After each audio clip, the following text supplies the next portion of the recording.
Hello and welcome. My name is Sean Johnson Andrews, and I'm your host and the immediate past president of the Cultural Studies Association. I'm broadcasting this from my basement on the north side of Chicago. Hi, and I'm Rob Carley. I'm the co-host, and I'm coming to you from Central Texas. So thanks for joining us for this inaugural episode of Breaking Culture Live. This is an experiment that we hope will allow for the opportunity for cultural studies scholars and activists to use our knowledge to reflect on current events as they happen and provide a space for us all to gather and talk about what they mean and especially what we can do about it. The plan at the moment is that every Wednesday around lunchtime in Chicago and New York or brunch time on the West Coast, we'll spend about half an hour breaking down the breaking news with cultural studies scholars and activists, discussing their work and how it helps us understand a contemporary event or emergent trend, and especially to intervene in making the world a better place. So today we're joined by three scholars associated with the recently released book honoring Lawrence Grossberg, who is also joining us. Welcome, Larry. Titled Better Stories, Mapping Cultural Studies with Lawrence Grossberg, published by Imbricate Press, and like all of their books, available for free on their website. And I'll drop a link to that in the chat for those who are live. So first we're joined by Alicia B. Calvente, who is a contributor to this volume. Her research and teaching interests lie at the critical interrogation of anti-Black and brown racism and the experiences, representations, and theories of Black diaspora, Blackness, and coloniality. Her most recent book, which I believe we'll have to circle back and discuss on a future episode, is Moving Blackness, Black Circulation, Racism, and Relations of Home Space, published by Rutgers University Press this past January. And this coming January, Lisa's tenure will be official, so her title will be Associate Professor of Performance and Cultural Studies in the Department of Communications at the University of North Carolina at Chapel Hill. So welcome, Lisa. Congratulations on the book and tenure. Thank you. Thanks for having me here. I'm really excited to have this conversation with all of you. And super excited that Lawrence Grossberg is joining us. So we're also joined by one of the editors of the volume, who's also a contributor, Gil Rodman, who currently serves as Associate Professor of Communication Studies at the University of Minnesota. He's the former chair of the Association of Cultural Studies and the founder and manager of the Cultural Studies L or Cult Stud L listserv. He is the author of several books, including Why Cultural Studies, published by Wiley Blackwell in 2015. He's currently working with Juliana Pelillo on an ongoing project to reimagine cultural studies through transnational and translational lenses, as well as a podcast entitled Culture, Media, and Language. Hello, Gil, and welcome. Thank you, Sean. Thank you, Rob. Happy to be here. Looking forward to the conversation. And finally, we're joined by Gregory Seigworth. Greg is the co-editor of the Affect Theory Reader Volumes 1 and 2, both published by Duke University Press. Most recently, he co-edited Capacities To, Affect Up Against Fascism, which I'm feeling more relevant every day. Greg is the founding member and managing editor at Capacious, Journal for Emerging Affect Inquiry, and among the founders of the Society for the Study of Affect. He is a professor of digital communication and cultural studies within the Department of Communication and Theater at Millersville University of Pennsylvania, USA. Greg is both a contributor to the volume and something like its publisher, being the managing co-editor-in-chief, right, of Imbricate Press. So hopefully he can talk to us about what it means or what it feels like to start an open access nonprofit academic press with an Antifa flavor at this moment. Welcome, Greg. Great to be here. Thank you for having me. I'd like to talk to you all about the concept of stories and especially the role of the narrative in this highly charged moment. We're going to be talking about this collection, and I want to kind of, talk about that. But I'm joining you all from Chicago, where the Immigration and Customs Enforcement and Border Patrol are violently kidnapping people off the street and attacking and tear gassing residents who attempt to speak out or stop their efforts. The story that the White House and Homeland Security are telling is that those resisting are terrorists and that the people being abducted are criminals. And neither of these labels are factually correct. but that story is being told from the most powerful podium in the world. And in other parts of the country, the murder of Charlie Kirk has been weaponized to make it impossible to tell any other stories. The White House announced this morning that it had revoked the visas of 6 people who had posted criticism of Kirk online. And of course, many of our faculty and activist colleagues have faced criticism and calls for firing that have been answered by institutions terminating their jobs. So as we talk about this book, I want to have this context of stories and telling better stories in mind. But I want to start by kind of opening the floor and kind of asking you all how this book came together and about the sort of gathering from which it's taken.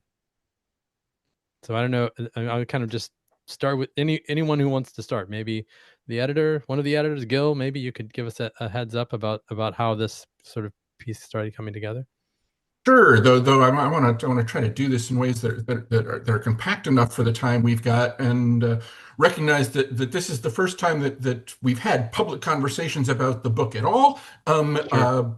But certainly also, first time we had public conversation, any conversation about the book with Larry being a witness, which is both, I think, helpful and intimidating in its own way. It is a book that the 5 co-editors, we're all former students of Larry's, with Larry's sort of encouragement, I will say, wanted us to sort of try and put this. He gave us some guidelines in terms of people he would like to see or potentially like to see in the book. We asked a lot of people, a lot of his former students, a lot of people he'd worked with professionally, a lot of colleagues he'd collaborated with around the world. And we wanted this, there's this genre that is called a Festschrift. It's very German, that often happens when academics retire, and is often, their students and their colleagues telling sort of funny stories or sort of reviewing what this person had done. And that's sort of at the core of the book in some ways, but we wanted this to be something that also redefined what a Festschrift can be, or reimagined it, not just sort of let's tell stories about Larry, though there are plenty of those in the book, but also to think about what cultural studies could and should be. So we think that we're thinking of the project not just as a way to sort of recognize and honor and sort of pay tribute to the work that Larry has done for half a century, but to also think about the future. Where can this work go? Where should this work go? And so we have 57, 58, something like that, pieces in the book, all of which in their own different way sort of do a combination of that work. Yeah, there's a lot of pieces in there. It's pretty impressive. I was looking as we were like talking about having people on. I was like, this is a very long list. That's a long list of contributors. It's a testament to Larry's kind of influence and how much he's loved by his former mentees and students and comrades. I think it grew out of Larry's kind of retirement moment of just retiring from teaching. Larry's doing a lot of other things beyond that, but it really was this. For me, it was a chance to just share affection back at Larry. It's one of my goals in my piece was just to reflect back the kind of attention that Larry's always given to those around him, whether it's debating and telling you you're wrong, or whether it's encouraging and all the things that Larry does and the way Larry does it. This book, I think, captures a lot of just the singularity of Larry as an influence on a lot of different people around the world. I wanted to follow up, Gil, on the where the work is going question, because I have a bigger question about that. But before I do that, one of the things, especially, all of us, to the extent that we're paying attention to what other folks who are in the community in a conversation in cultural studies are doing, it became clear to me when I read through the introduction to the book, right, feeling somewhat familiar with the contributor styles, that the introduction was done through some form of collaborative writing. And that's fascinating to me. So I was wondering if any of you could talk a little bit about writing together, right? The how of it. And I'm thinking about this question in the context of the specter of transdisciplinarity collaborations that haunt all of us, but are doing so in the very sort of stolid career placements and trajectories that we have. So I think there might be something interesting in the kind of how of writing together that I was hoping one of you could, or all of you could speak to. Well, I can say a couple of words about the introduction, recognizing that at this point in my career, I've written together formally with a number of different people on a number of different occasions, and they're all different.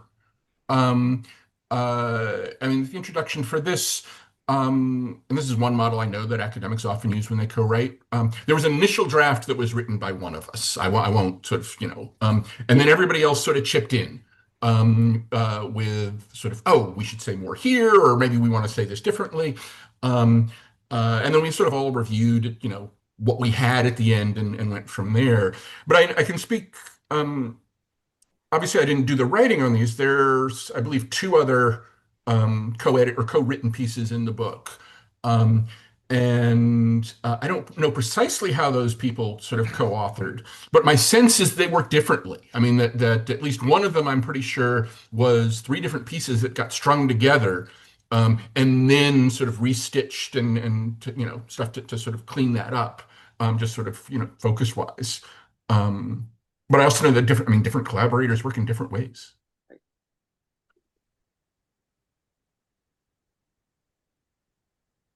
I did not mean to kill the conversation. No. It's the question, I think, that did it. I'd like to chime in. Yeah, go, please. Yeah, so I think for me, I wasn't an editor, but as a contributor, what inspired me to contribute to this collection was actually Grossberg's retirement celebration that Greg had alluded to. And, a number of us came together. We planned this retirement celebration for Grossberg from UNC, and it just had a feeling of collaboration, of camaraderie, of solidarity. I did not know many people there, right? And, we shared stories about Grossberg. We had, t-shirts, and I know that sounds really corny, like to have these t-shirts. There you go.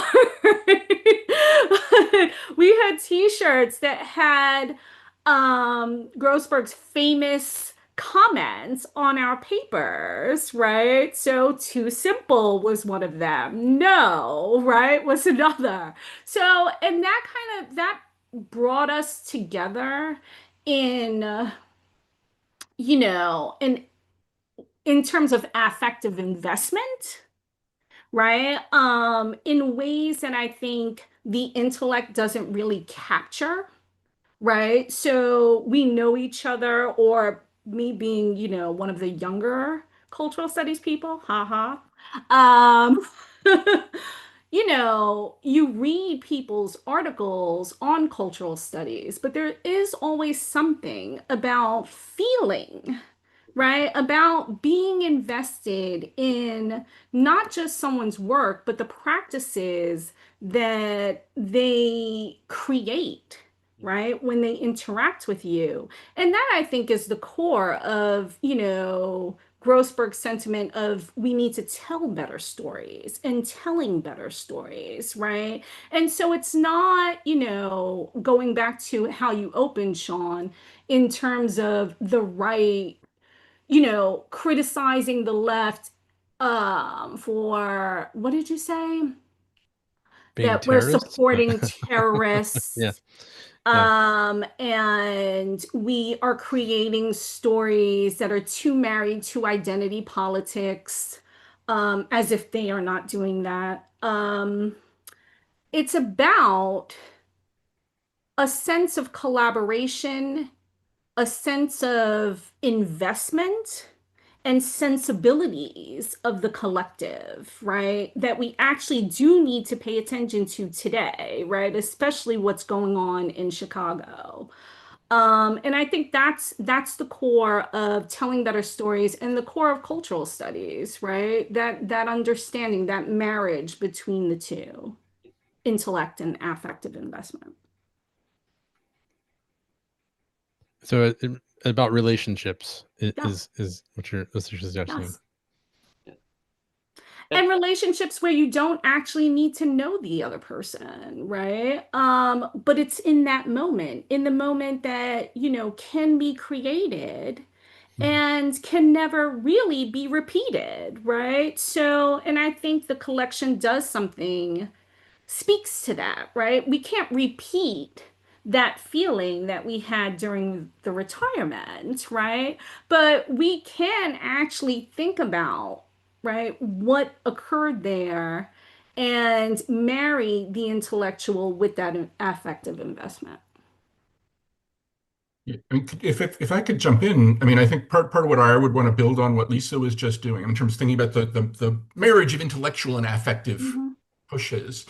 I mean, for me, part of what Better Stories is about, I mean, it goes to some level to Larry's early recognition. I mean, his first book, We Got to Get Out of This Place. Partially, I mean, my reading of it is that it's a book that says that part of what the left had gotten wrong in responding to the right, and part of what the right had done really well, at least effectively, in terms of shifting the political landscape, is that the right had tapped into affective sort of power. It had moved people to act in particular ways, to believe particular things, not by saying, well, here's a story and we will persuade you that it is true. But by sort of getting people to feel a certain way and using that feeling for political purposes. And the left has not always been really good at that. The quote, and you have a quote in your book or in your entry. It says, "If there's a moral to Gotta's story, which is got to get out of this place, it's that the left needs to learn the lessons that the right had seemingly mastered. That an effective politics centered on compelling stories, even false ones, is more effective than an ideological politics centered on careful analysis and smart policy." And you kind of argue that he doesn't do that in that particular book, but that by the time Caught in the Crossfire comes out, that he does a better job in that one of telling that kind of story. Yeah, I mean, and I guess not that, I mean, Caught in the Crossfire is my favorite book of Larry's, and that's part of why. It is, I mean, at some level, one could reframe the argument that he's making there in a very abstract and theoretical and intellectual way. I mean, he sort of winds up his solution to the problem that he sets out at the beginning of the book is, in effect, a discussion of shifting moments of modernity. And that's not the sort of thing that's going to play at a coffee shop. But that's not the story. That's not the way he tells the story. He begins the story by saying there's a war on kids. And he lays that out, and he lays that out in ways that are academically rich. There's evidence there. But he doesn't lay it out in the ways that academics normally tell stories. He lays it out as sort of it's a little too strong, maybe, but sort of a murder mystery. It's like, here is this war on kids. What is it about? Do you believe it's happening? Who's done this? And why? Why would they do this? And at that level, it's compelling. And it sort of pulls you in, and then you want to know, well, why is this going on? And so it's both an affectively charged story, but it's also not a simple story. And that's the other thing I think is important about Better Stories, is that too much, I think, in our culture, we tell stories, and I use we advisedly, the stories that we tell, the stories that we hear are often very simplistic. I mean, so what's going on in Chicago is, at least in some frames, a simple battle between good and evil. And arguably, there's a way in which both the left and the right are doing that. I mean, there are versions of, the story that we might agree with, those of us in this space more politically, that are still, well, they're the fascist over here and the noble angels over here. And even if we may feel more like we're the angels, that even that is too simple a frame. I think part of what we need is sort of ways of telling these stories that are more nuanced and complicated. I mean, I definitely feel like that's the way that it gets framed. There are people who are violating habeas corpus, and I feel like there's that story is a little bit different. There's evil going on. I am curious about this theme, though, about because we're kind of jumping up ahead, but we can kind of come back to some of the questions of the book. But this sort of theme, which comes up frequently in kind of Grossberg's writing, but also just sort of in general, that kind of the left needs to tell a different kind of story or better stories. It kind of reminds me, or it recalls this recent New York Times podcast between Ezra Klein and Ta-Nehisi Coates, where Ta-Nehisi Coates is sort of introduced there, or I guess brought in to respond to an op-ed that Ezra Klein wrote, talking about how Charlie Kirk is the right way to do politics. And I don't know if everybody's heard or seen that, but there's this sort of a sense that of the, where that kind of critique of the left is not being able to tell the right kind of story is similar to this kind of idea that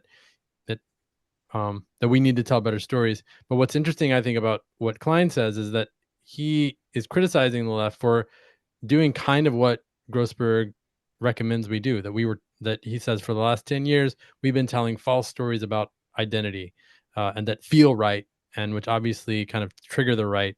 But he says that we kind of went astray, and that there was some other way that the left needed to operate. So, I mean, so part of this question would be a question for Gil about this thread, or any of you about this thread in the work, but also just about the place of storytelling today. I mean, we're scholars and activists. What is the strategy of storytelling in a kind of political way in the current environment?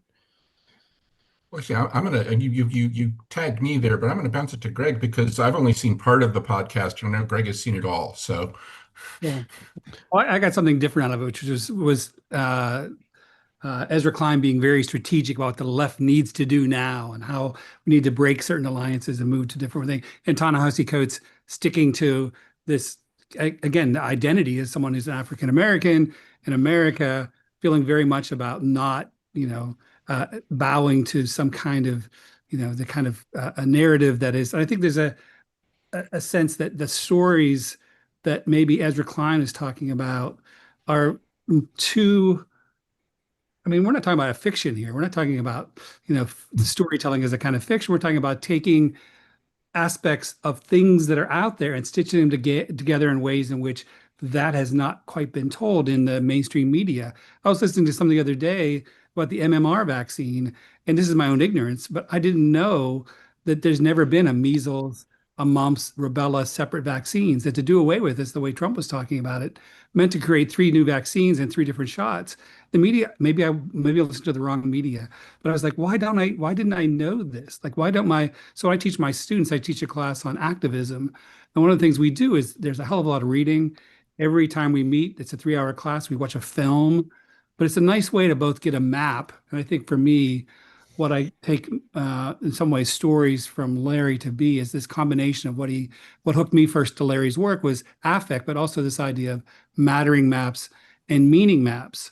And those mattering maps are where stories take an orientation, but it means constructing the meaning and staying true as whatever true can be in those stories. So when we did immigration a couple of weeks ago, and I passed out an essay, very straightforward, that talked about immigration statistics and the number of undocumented immigrants who committed crime versus the average American. A lot of students were surprised because they've been watching the Fox narrative, and this was, real life statistics done over a period of time that showed the facticity of another kind of story, and suddenly they felt very differently about this. But it's both a suturing of what matters, and while hang on to that meaning that kind of moves the needle. And I think that's what I try to do in this class that meets in an hour from now in animal rights. But last week was LGBT rights.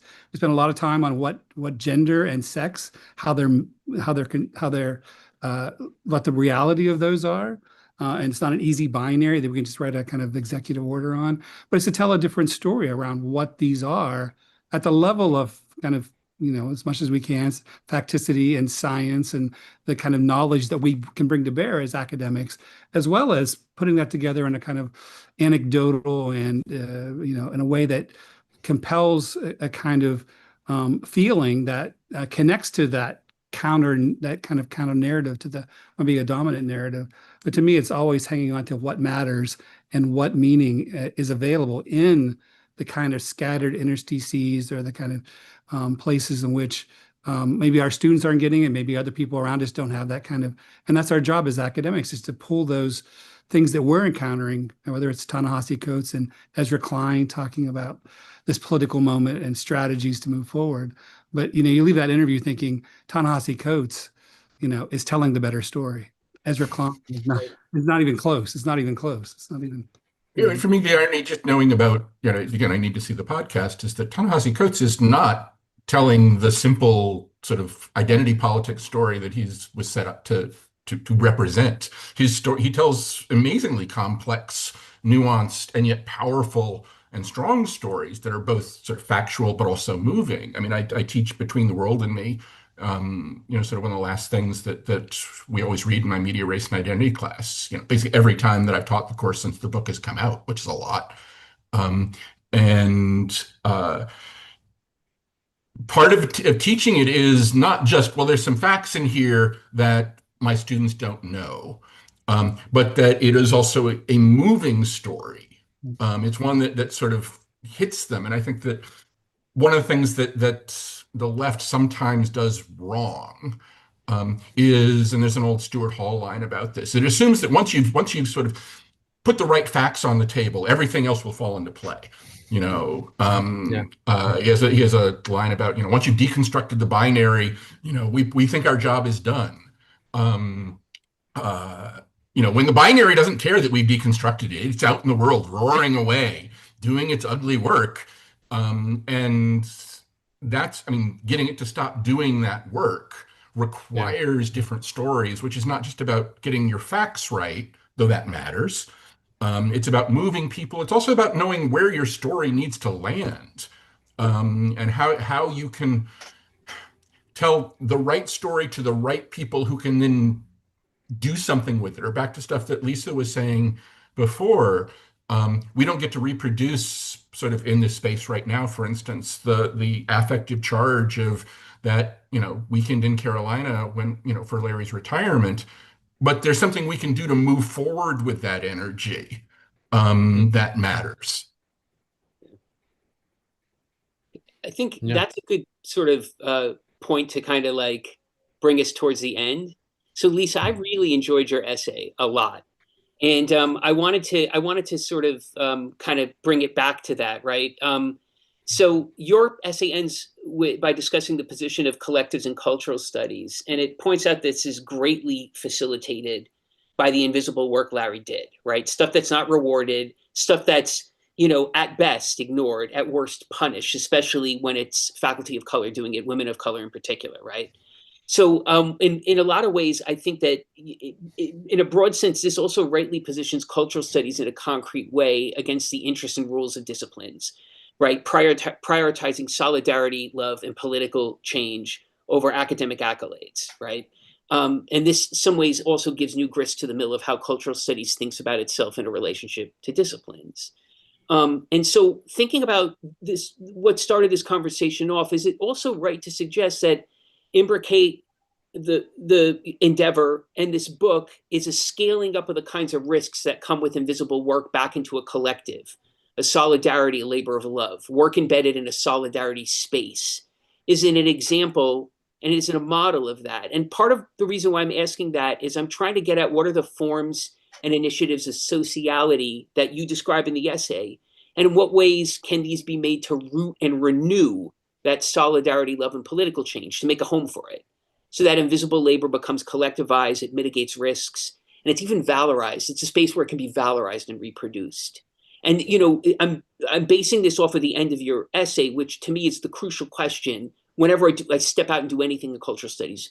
But I'm also wondering generally, right? Like, how might we think about your essay as a frame to think about the really, in a lot of ways, that this has been sustained for so long in the United States through the type of invisible labor you describe Larry doing, but also generally for us, that continuity comes with probably right now maybe some increased risks with doing that sort of invisible labor. But the idea of Imbricate being a space that can root it, that can reproduce it, that can valorize it. And I was just wondering if we can kind of end by talking a little bit about that idea. Yeah, so the piece really, I'm not going to repeat everything that you said, but really focuses on the work that I learned through Grossberg, right? The work that he did in terms of working groups, in terms of fighting for particular students, students of color. There's this one moment where there was one course that was tied to cultural studies, and they had given it to someone who was not as equipped as a woman of color. Who was a grad student and not Grossberg's grad student, right? I think I want to highlight that. It wasn't me. And he fought to have this particular graduate student teach that cultural studies course with, and it was a course that was desired, one, because it was cultural studies, but also because it came with an additional money, right? And she ended up teaching that course for many years, right? And again, never really worked with Grossberg, right? Never even considered herself a cultural studies student. And that's the kind of generosity that I think we do not see in, the professionalization of the academy, right? That's the kind of generosity that creates intellectuals, right? The understanding of the collective, the understanding that you stick your neck out and you open your mouth, right? When someone needs it, or when you feel like you need to, right? And I think given our current context, right, which is not the same context as when I wrote this piece, right? What we're seeing now is a kind of generalized course of punishment where what was once reserved for faculty of color, especially women, right? Women of color, Black and brown women, is now, for everyone in the academy who opens their mouth, right? And a few years ago, DeSantis tested this out in Florida, right? And he pretty much argued, without arguing it, put your money where your mouth is, right? Meaning, if you are not going to defend your politics, share in the collective, right? Shut the F up forever and keep working, right? Mhm. But if you are, know that you can and will be punished, right? And so part of telling better stories and part of what I learned from Grossberg was, the collective, that intellectual investment, right? Um, is pushed through something that we do, that we create, right? That, in the end, right, you can lose your job, right? I know this. You can lose your job, but that that sense of equity, that charge that allows you to do what you do to tell those stories will continue with you, right? And so when I look at part of the story that we opened with people getting kidnapped, people getting just thrown into the street, getting assaulted by tear gas in Chicago, also in LA earlier this academic year. You know, that's the first part of the story. The second part of the story is that people are actually doing things about it, right? Absolutely. Yeah. Right? No, it's So true. you have people coming out, right? Standing up to ICE, holding milk jugs, right? Allowing themselves to, be hit with tear gas, right? In LA, people were 12-year-olds were getting hit by rubber bullets, right? But they were still there protesting. And so part of that story is about, residents coming together and investing in something that does not affect them. Right. But they understand, right, that while it might not directly affect them, it will affect them. Right. And that's what those collectives, Yeah. right, have done. So you might not agree. I don't agree with everything Grossberg says, and he definitely does not agree with everything I say, right? But we are invested in that sociality, that conversation that could be something more. Well, that's an excellent ethos. I don't want to cut off the conversation too abruptly, but I do feel like that's a great place to kind of leave this conversation, and we can kind of maybe continue it off of the live stream. But I want to say thank you to everyone who's joined us. This has been a really like constructive and provocative first conversation, and I really appreciate all of you taking the time to talk about your contributions and also just this idea about creating better stories.